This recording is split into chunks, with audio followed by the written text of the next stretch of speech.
삼성, SK하이닉스, 마이크론 이 세 개를 합친 시총이 현재 이 석유 패권을 추월을 했습니다. 1조 달러면 미국의 국방비 수준입니다. 하이퍼스케일러들은 지금 적자를 보고 있어요. 즉 허수 수요 수준의 거품이 나왔다는 거예요. 네, 안녕하십니까 여러분. 현명한 투자의 길잡이 제임스 인사드립니다. 오늘은요 반도체에 대한 얘기를 좀 해볼까 하는데요. 사실 제가 아시는 분들은 아시겠지만 저는 작년 말부터 그리고 올해까지 계속해서 반도체에 대해서 슈퍼사이클이다 라는 전망에 대해서 유지를 해왔습니다. 근데 이제 조만간에 이번 주 목요일에 마이크론 실적이 발표가 될 예정인데 이제는 슬슬 우리가 숫자를 한번 명확하게 검토해 볼 필요가 있다. 그러니까 지금까지 반도체가 많이 올랐는데 그리고 앞으로도 뭐 계속 갈 수도 있습니다. 왜냐면 투심이 워낙에 좋기 때문에.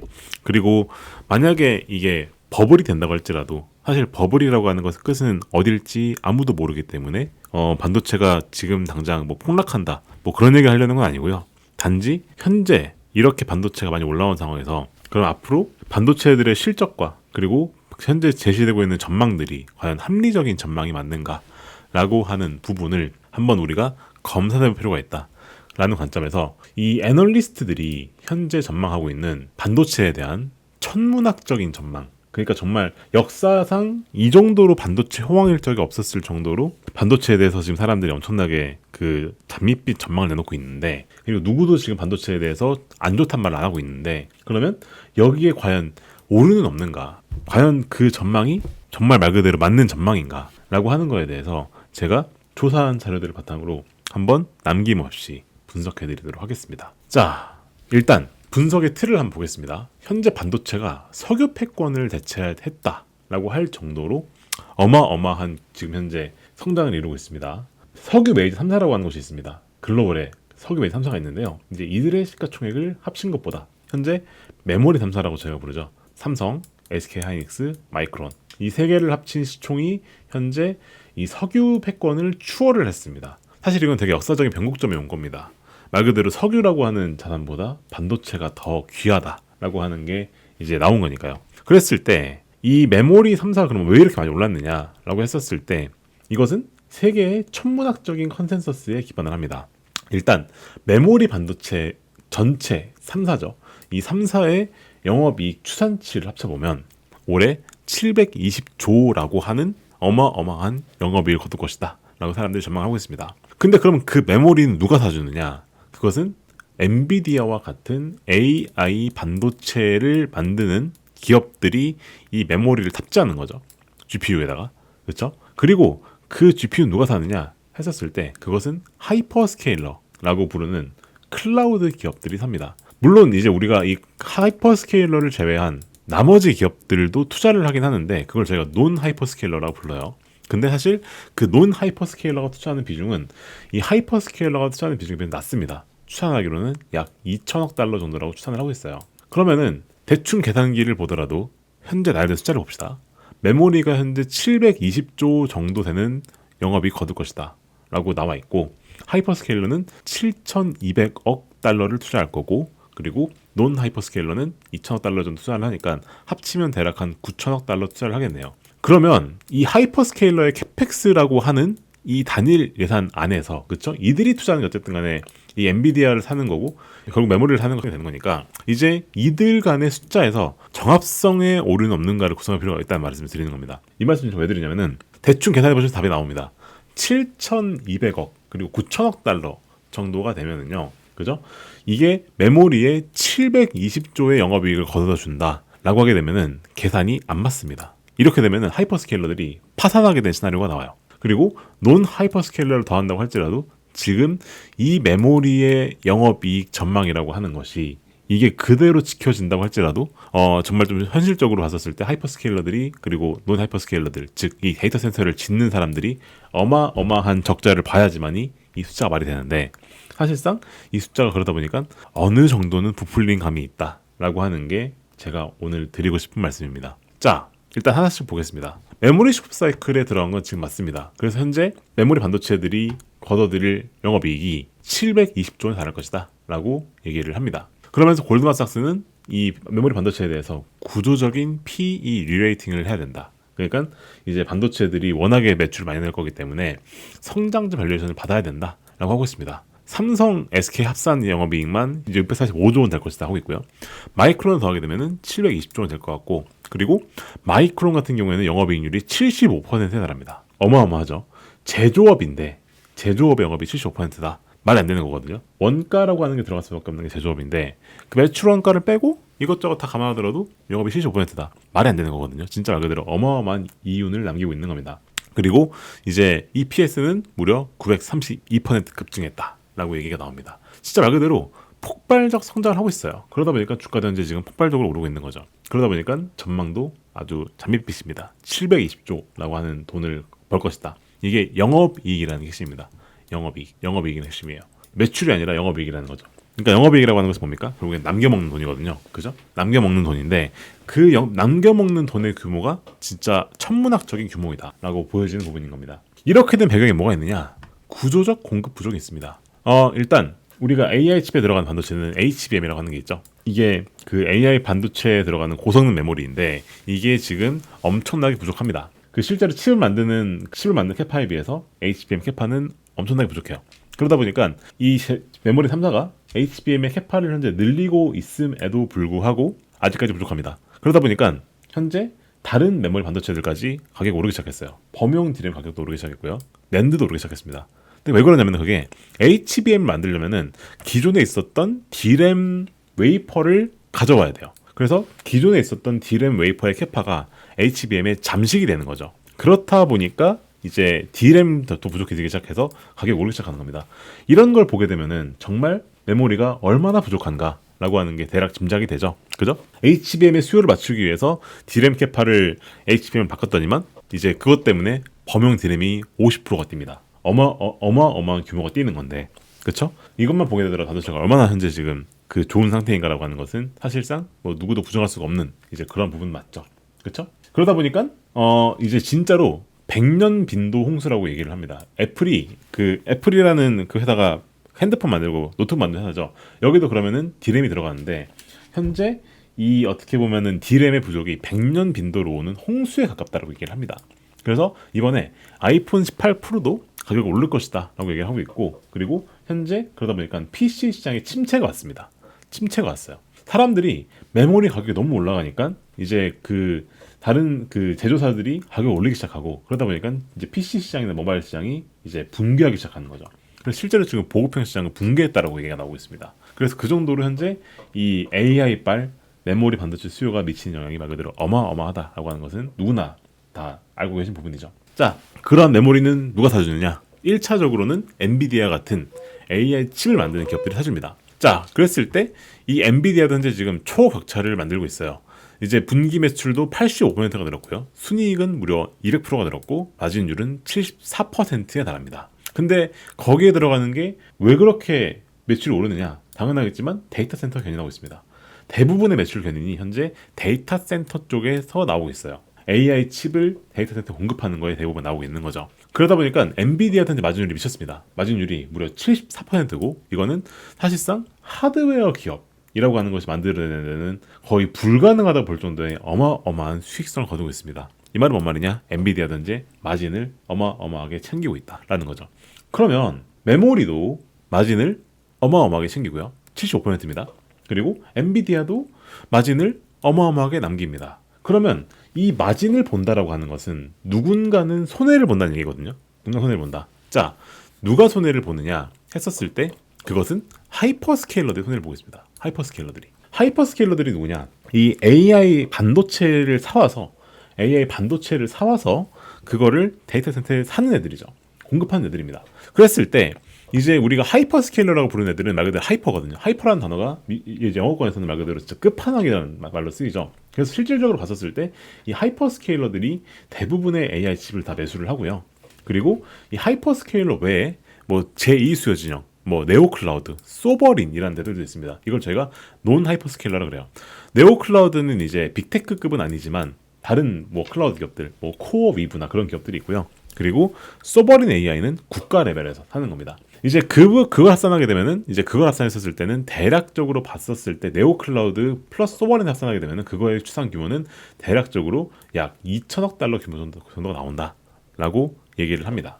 추산치만 다르긴 하지만 이제 애널리스트들이 추산을 바로 봤었을 때는 네오 클라우드 소버리는 대략 한 2천억 달러. 그러면 다 합하게 되면 얼마입니까? 다 합하게 되면은 대략 한 7,200억에서 플러스 2천억 정도니까 대략 한 9천억 정도 되는 9천억 달러 정도가 되는 이 지출 비용이 사실상 그 AI 칩에 대한 수요이고 그리고 아까 말씀드린 HBM의 수요이다 라고 볼 수가 있겠단 말이죠. 자, 그랬을 때 이제 이 HBM이라고 하는 거에 대한 수요는 갈수록 늘어날 겁니다. 왜냐면은 이제 엔비디아가 계속해서 아키텍처를 고도화시키고 있거든요. 그래서 보시게 되면은 이제 하반기에 출시된 루빈 같은 경우에는 HBM4를 쓸 거라고 얘기하고 있고요. 그리고 여기에는 메모리가 무려 288기가가 들어갈 거다. 이 얘기를 합니다. 그래서 갈수록 이제 칩의 성능은 좋아지고 있고 그러면은 더 많은 HBM이 필요할 거고 그러면은 이제 그리고 또 AI가 갈수록 고도화될수록 그거에 기반한 뭐 에이전트 애플리케이션 나올 거고 그러니까 메모리 수요는 앞으로도 계속 늘어날 것이다. 그렇기 때문에 이제 AI 반도체들이 앞으로도 계속 좋을 거기 때문에 가격이 계속 오르고 있다라고 하는 게 현재까지의 논리란 말이죠. 근데 말씀드렸던 것처럼 반대편 사이드에서는 경고등이 나오기 시작한 게 뭐냐? 일단 B2C 시장 같은 경우에는 메모리 수요가 현재 메모리 가격이 너무 오르다 보니까 그것 때문에 가격이 올라버렸고요. 아이폰 가격 오르고 노트북 가격 오르고 있습니다. 그러면 어떻게 될까요? 사람들이 PC나 모바일을 사는 걸 꺼리겠죠. 그래서 실제로 지금 PC나 모바일 시장에서는 침체 수준이다 말이 나오고 있어요. 실제로 그 정도까지 오게 되었고 그리고 이렇게 막대한 영업이익을 거두고 있으니까 그죠? 영업이익을 거두고 있으니까 그러면 거기에서는 누가 피해를 보느냐 했었을 때 하이퍼스케일러들이 피해를 볼 가능성이 크다. 그럼 실제로 하이퍼스케일러들이 현재 이 AI 투자를 함에 있어서 감당이 가능한 수준이냐라고 하는 게 그 다음 질문이 되겠죠. 이제 그 다음 내용까지 한번 제가 들어가 보겠습니다. 그래서 실제로 결론 말씀드리면은 현재 하이퍼스케일러들이 이 AI에 대해서 어마어마하게 지출을 하고 있는데 지금 그 지출에 대해서 경고등이 나오기 시작했습니다. 실제로 하이퍼스케일러들은 지금 적자를 보고 있어요. 적자를. 하이퍼스케일러 중 하나인 오라클 같은 경우는요. 현재 프리캐시 플로우라고 그러죠. 현금 흐름이 마이너스로 돌아섰습니다. 돌아섰어요. 그리고 아마존 같은 경우에도 올해 말이 되면은 이 프리캐시 플로우가 마이너스로 돌아설 것이다는 얘기가 나오고 있습니다. 지금 뭔 말이냐? 실제로 이 사이클이 지속이 되려면은 이 하이퍼스케일러들이 지속적으로 어떻게 해야 됩니까? 엔비디아 GPU를 사줘야 되고요. 그죠? 사줘야 되고 그리고 엔비디아가 계속 팔려야지만이 메모리도 계속 팔립니다. 근데 그 끝단에 해당하는 게 누구냐? 하이퍼스케일러들이거든요. 이 사람들이 결국에는 이제 최고 소비자가 되는 건데 근데 그 사람들이 현재 지금 적자를 보기 시작했다는 거예요. 재무제표 나오기 시작한 거죠. 실제로 잉여 현금 흐름이 마이너스 볼 수밖에 없는 게 이 캐펙스가 늘어나는 규모가요. 그러니까 이 그 하이퍼스케일러 투자하는 규모가 7,200억 달러 그리고 소버린을 합치면은 9천억 달러인데 이게 얼마나 말도 안 되는 규모인지 아십니까? 진짜 말도 안 되는 규모인 거거든요. 실질적으로 봤었을 때 이 정도면 거의 1조에 육박한 돈이지 않습니까? 그죠? 1조 달러면 미국의 국방비 수준입니다. 어마어마한 수준이거든요. 그리고 이게 원으로 환산하면 대략 한 1,500조 되겠죠. 그죠? 어마어마한 돈이란 말입니다. 그죠? 진짜 어마어마한 돈이에요.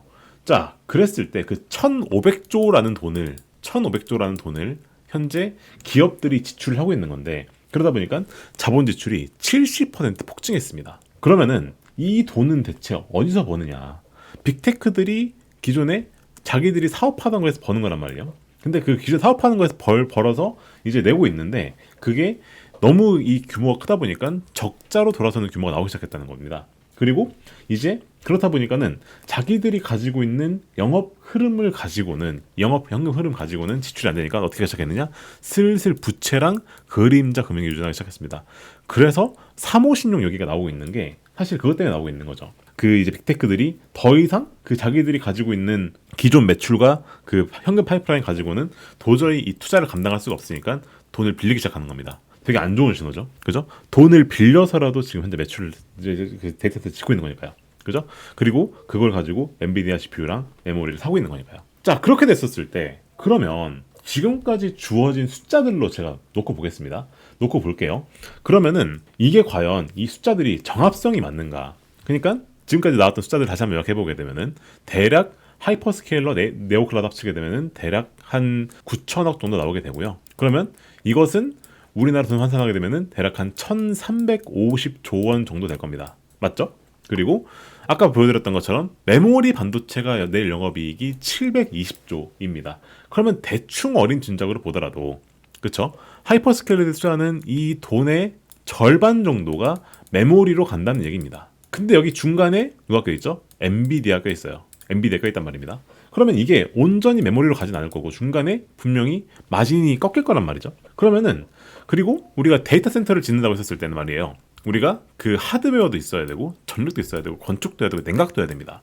근데 이제 여기에서 그 이런 것들에 지출을 해야 되는데 메모리에만 얼마 지출한다고요? 대략 720조 원 이상을 지출해야 돼요. 왜냐면 이게 720조는 이제 이건 영업이익인 거고 영업이익인 거고 그리고 이제 실제 매출은 더 클 테니까요. 그러면은 메모리에만 720조를 내야 한다는 얘기인 건데 과연 그러면 이게 말이 되느냐? 사실상 말이 안 됩니다. 이렇게 되면은 하드웨어 예산이 초과를 해요. 1350조에서 아무리 못 잡아도 우리가 전력, 건축, 냉각 그리고 엔비디아 GPU 사고 서버 CPU 사고 하는 것만 하더라도 충분히 이 돈에서 거의 절반 이상은 날아갈 텐데 그러면은 메모리에 이걸 쓸 수 있느냐 했을 때 못 씁니다. 그래서 이렇게 되면은 토지, 건물, 전력, 냉각 예산 0을 잡아야만이 거의 되는 수준이고 이러면 데이터 센터들이 사실상 거의 물리 파산하는 수준까지 오게 되는 거죠. 자, 그럼 보수적으로 한번 가정을 바꿔보겠습니다. 그럼 메모리 시장을 좀 낮춰보죠.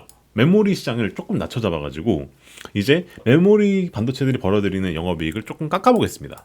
하단을 잡는 거죠. 그런다라고 하게 되더라도 매출이 그럼 영업이익을 더 하회하게 되는 효과가 나오게 되거든요. 이렇게 되면은 실질적으로 봤었을 때 회계적으로 불가능한 구조가 나오게 됩니다. 그러니까 이제 메모리에 들어가는 그 시장 매출을 낮춰 잡아보게 되는 거죠. 그러면 영업이익이 더 커지게 돼요. 이것도 말이 안 됩니다. 그래서 현실적으로 메모리 기업들이 저렇게 마진을 유지하는 상태가 되려면 어떻게 해야 되느냐? 실질적으로 봤었을 때 뭐가 돼야 되냐면 하이퍼스케일러들이 현재 있는 이 캐펙스를 더 늘려야 됩니다. 자, 캐펙스를 더 늘려야 되는데 근데 캐펙스를 더 늘리는 게 말이 되느냐라고 했었을 때 그거는 말이 안 됩니다. 왜냐? 현재 빅테크들이 실제로 적자로 보기 시작했거든요. 투자를 함에 있어서 적자가 나기 시작했어요. 자기들이 벌어들인 돈을 가지고 이제 데이터 센터를 지으려고 했는데 그게 이제 불가능한 레벨까지 되니까 현재 부채를 끼기 시작했죠. 그렇죠? 근데 안 좋은 소식은 뭐냐? 현재 중동발 위기에 의해서 금리는 오르고 있습니다. 그렇죠? 그러면 이제 채권을 더 발행해가지고 그 데이터 센터를 지어야 될 건데 거기에 대해서 주주들이 그걸 동의할 것이냐? 플러스 그리고 그 차입 비용을 감당할 수 있겠느냐? 라는 문제가 나오기 시작하는 건데 그렇게 되면은 별로 그렇게 좋지는 않은 시나리오가 된다는 말인 거죠. 그래서 검증해 보게 되면은 사실 메모리 반도체 영업이익의 수준과 영업이익률이 70% 이상이란 말입니다. 현재 지금. 그렇죠? 그리고 엔비디아도 영업이익률이 70% 넘어요. 그러면은 실질적으로 봤었을 때 하이퍼스케일러들이 적자를 볼 수밖에 없는 구조가 될 텐데 실제로 적자를 보고 있습니다. 지금 적자를 보고 있고 그리고 그 적자를 보면서 늘린 그 캐펙스 규모를 계산을 해보더라도 사실 메모리에 대한 이 영업이익과 엔비디아가 내는 이 영업이익은 정당화되기 쉽지 않다는 계산이 나오게 됩니다. 왜냐하면 그렇게 되면 하이퍼스케일러들이 이론상 파산하게 되거든요. 이런 걸 저희가 구성의 오류랍니다. 구성의 오류. 뭔 말이냐면요. 사실 제가 지금까지 말씀드린 이 모든 내용들은 다 뭐냐면 다 전망치예요. 전망치. 실제로 지금 그렇게 투자하고 있는 게 아니고요. 실제로 그 경험이 나온 게 아니고요. 애널리스트들이 전망하고 있는 겁니다. 그래서 애널리스트들이 전망한 이 메모리의 영업이익과 그리고 엔비디아의 영업이익과 그리고 하이퍼스케일러들이 투자하려고 하는 그 투자에 대한 전망치는 말 그대로 주관적인 거고요. 근데 사람들은 그 전망치를 보고 투자를 하죠. 근데 그 전망치들을 하나를 합쳐보니까 어떻게 됩니까? 이게 말이 안 된다는 계산이 나옵니다. 그렇죠? 그러면은 전망치를 수정해야 되겠죠. 수정은 여러 가지 할 수 있는데 첫 번째는 메모리의 영업이익을 깎는 겁니다. 매출을 깎는 거죠. 혹은 하이퍼스케일러들의 투자 예산을 늘리는 건데 제가 판단했었을 때는 현실적으로 하이퍼스케일러들이 여기에서 캐펙스를 더 늘리는 거는 쉽지 않다는 겁니다. 왜냐? 이미 적자를 보는 상황이거든요. 플러스로 채권 금리는 오르고 있습니다. 그러면 여기에서 하이퍼스케일러가 더 투자를 늘릴 수 있느냐 했었을 때 그것은 쉽지 않은데 그럼 어떻게 해야 됩니까? 반대로 영업이익이 줄어야 되겠죠. 메모리가 조금 줄어야 되겠죠. 그렇죠? 이게 제가 서두에 말씀드렸던 슬슬 메모리 반도체에 대해서 펀더멘탈을 우리가 한번 제대로 검토할 필요가 있다라는 말씀을 드렸던 부분인 겁니다. 자, 결론입니다. 구성의 오류가 나오기 시작했어요. 사실 이게 어쩔 수가 없는 게 이 전망이라고 하는 것은 각각의 분야에 있는 사람들이 따로따로 냅니다. 그러다 보니까 그 전망이 오로지 일치할 수는 없죠. 왜냐하면 한 사람의 전망이 아니기 때문에 여러 가지 전망이 이제 충돌을 할 수밖에 없는데 근데 그 충돌의 폭이 얼마냐라는 걸 계산을 해보게 되니까 실질적으로 말이 안 된다 수준인 겁니다. 즉 허수수요 수준의 거품이 나왔다는 거예요. 근데 이렇게 된 배경이 여러 가지 있을 수가 있는 게 사실 이중 발주도 있을 수 있고요. 페니빵이 있을 수 있습니다. 이중 발주는 뭐냐면은 우리가 그 예를 들어서 내가 구글이라 가정을 해보겠습니다. 구글인데 내가 DS를 지어야 돼요. 이제 데이터 센터를 지어야 되는데 메모리가 필요할 거 아닙니까? 근데 현재 D램이 HBM이 품귀해서 일어나고 있으니까 주문을 이제 삼성에도 넣고 하이닉스에도 동시에 넣는 거죠. 이런 걸 저희가 이중 발주라 그래요. 근데 이거 계약해놓고 먼저 준다는 데다가 그죠? 준다는 데다가 우리가 받고 난 다음에 이거는 캔슬하면 되죠. 그래서 그런 걸 이중 발주라고 하는데 이제 이런 것들 때문에 현재 어떻게 보면은 이 수요가 늘어난 게 아닌가, 허수 수요가 생긴 게 아닌가라고 하는 그러한 것도 근거가 될 수도 있는 거고요. 그리고 이제 그 과정에서 패닉방이 일어나다 보니까 이제 계약을 체결하는 걸 너무 빨리빨리 서두르다 보니까 이제 어떻게 보면 메모리 반도체 수요가 이제 늘어난 게 아닌가. 근데 이런 거는 사실상 하나의 프로젝트라도 지연되거나 취소되거나 이렇게 되면 수주 잔고가 증발할 수가 있는 말 그대로 계약이기 때문에 그렇습니다. 이렇게 되면은 그 순간 메모리에 대해서 한 번은 충격을 줄 수 있다라고 볼 수 있겠다는 거죠. 자, 그래서 지금부터는 메모리가 많이 오르기도 했고요. 그죠? 전 올해 초부터 참고로 다시 말씀드리지만 올해 초부터 반도체에 대해서 아주 좋은 비율을 유지해 왔습니다. 그리고 현재 투심이 너무 좋기 때문에 당장 그 투심이 꺾일 거라고 생각하지는 않습니다. 그리고 이게 만약 버블까지 간다고 했었을 때는 버블의 끝은 어딘지도 모릅니다. 그렇지만 슬슬 징조가 나오기 시작했다. 징조가. 그러니까 만약에 메모리가 이제 꺾인다면 어디서 꺾일 것인가 라고 하는 거에 대한 증거가 나오기 시작했다. 그래서 이 부분을 면밀하게 관찰을 하고 이제부터는 슬슬 우리가 주목해야 될 부분들이 생긴다. 뭐냐? 하이퍼스케일러들이 여기서 투자를 더 못 늘린다면 아까 말씀드렸던 것처럼 이제 프로젝트가 지연되거나 취소되거나 이중 발주된 게 캔슬되면서 메모리 반도체 영업이익이 줄어들 수 있는 여지가 나올 수 있는 부분이 있는 거고요. 그렇죠? 만약에 근데 빅테크들이 캐펙스를 여기서 더 늘린다 하면은 그때는 이제 신용 위기를 대비해야 될 수 있겠죠.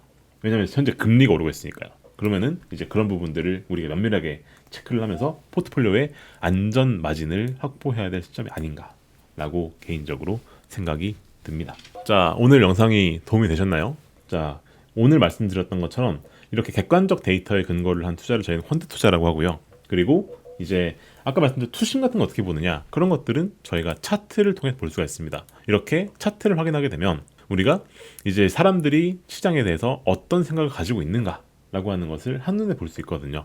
이러한 분석, 그리고 이러한 분석에 기반을 해서 투자 포트폴리오를 작성해서 실행하는 것이 퀀트 투자의 본질이죠. 자, 퀀트 투자 관심 있으신 분들은요, 여기 저희 고정 댓글에 보시면은 여기 신청 페이지가 있습니다. 여기에서 상담 신청하기 누르시면 상담하실 수 있거든요. 상담 신청은 공짜이기 때문에 한번 꼭 참고해 보시면 좋겠다라고 말씀을 드리고 싶습니다. 네, 그럼 오늘 영상은 여기까지 하겠습니다. 저희 유튜브 채널 구독과 좋아요, 알림 설정까지 꼭 부탁드리겠습니다. 그럼 저는 다음에 인사를 드릴게요. 감사합니다.